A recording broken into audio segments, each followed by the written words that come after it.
আসসালামু আলাইকুম। আশা করি আল্লাহর রহমতে আপনারা সবাই খুবই ভালো আছেন। আমি এই মুহূর্তে আছি ছাতক। তো এখানে আমি আসছি ব্যবসায়িক কাজে। আমার কারণে আমি ব্যবসায়িক কাজে আসার পর দেখলাম এখানে নদী, সুরমা নদী, এটা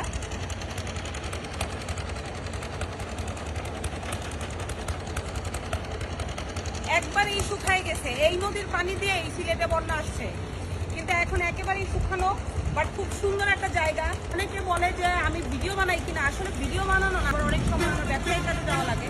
তা আমার মানে আমি মনে করি যে বাংলাদেশের ঐতিহ্যগুলি যদি আমরা তুলে ধরতে পারি, তাহলে এটা যেহেতু দেশে বিদেশে আমাদের অসংখ্য আমার ভক্ত আছে, তো তারা দেখে এবং এটা আরো ভালো হয়। তো আমি এই মুহূর্তে আসছি, দেখেন কি সুন্দর কালো পাথর।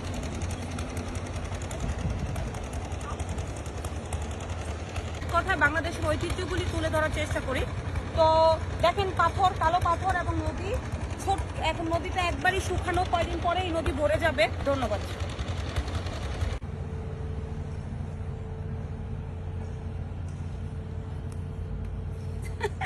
অনেক পাথর দিয়ে হাঁটা কিন্তু যাবে না। ঠিক আছে, ধন্যবাদ, ভালো থাকবেন।